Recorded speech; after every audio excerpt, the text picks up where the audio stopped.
I was born and raised about an hour straight west of Detroit, and I moved to Florida in the summer of 10th grade, going into 10th grade. And as we got down here, we fell in love with this church.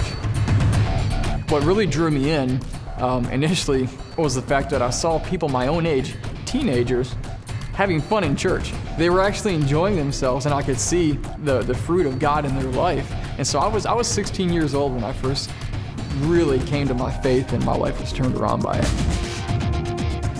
Well, September 11th happened. Up until that point, I had planned on going to college and becoming a doctor. And the first week of my senior year, I had this change of heart that just turned everything. I didn't know what it was. I couldn't explain it, but I knew I was supposed to go into the military at that point. I had realized in my own young years of experience being overseas that there is no place in the world that affords an individual so much individual freedoms and rights, and I just felt like I'd be a hypocrite if I were to go on enjoying all this freedom I had without contributing just a few years of my life to helping preserve and further that cause of freedom. I enlisted in the United States Army as an infantry soldier. I deployed in 2006 to Afghanistan. I had just gotten married in December, so my wife and I, we really only had 3 months together before I deployed. Our primary duty was reconnaissance. We were a scout sniper platoon. We were the guys who had to climb up 1,000 vertical feet, and you're sitting at an elevation of 12 or 13,000 feet up on a mountaintop for 2 or 3 days. And there wasn't really any place you could go to church. But one of the things that really helped me is back then the video iPods had just come out, and Calvary Chapel had their podcast system up and going. That iPod became my church.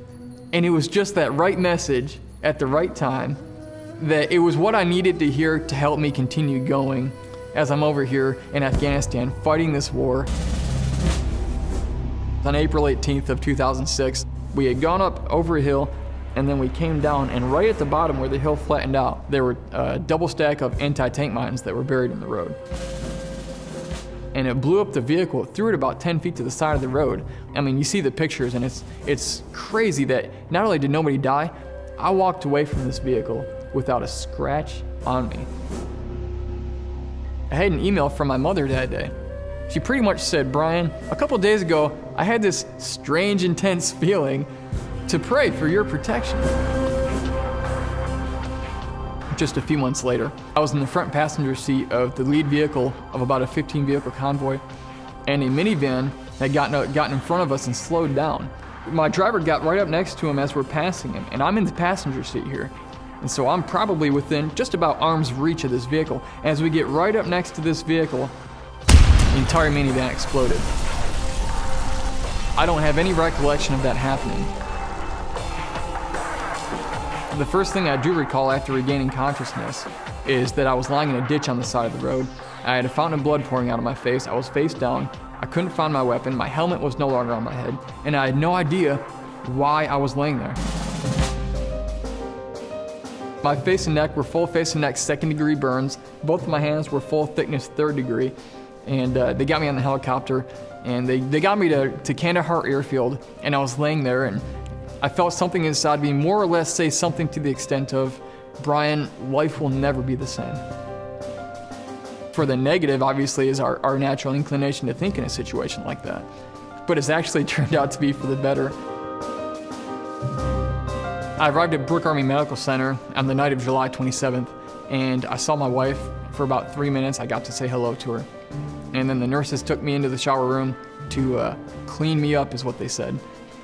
Well, at that point, him and about 3 or 4 other nurses, they all took out razor blades, and they began shaving and tearing and ripping the burned, charred skin off of both of my hands, my face, and my neck, while I was still conscious. And that was the only time in my life I ever prayed to die. It was so much pain, there was nothing worth living through in that moment. But I thank God for unanswered prayers, because He didn't answer that prayer, and I didn't know what I was asking. And He had a plan through it all.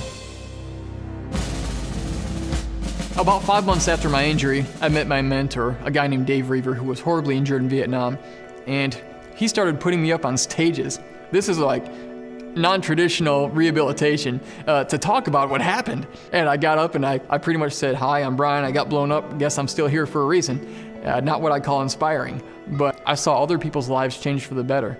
And that did something for me that no pill or no element of medicine ever did for me. People were coming to a knowledge of God who had rejected God and hated life, and now they have this ambiance about them, and just the Spirit of God you can see in their life and how they were changed by it, because I was simply willing to talk about it. So I learned how to talk about what happened. After 14 months at Brooke Army Medical Center, I was medically put out of the military. I have a beautiful wife who stuck with me throughout the entire ordeal, and I also have 2 children. I have a son named Blake and a daughter named Kaylee. And my life at this point, I think, has just become a living testament to the incredible power of God and what He can do through our circumstances, and the ministry I received in those early years, and as well as the ministry that this church has had in my life during that time in Afghanistan. It did make all the difference.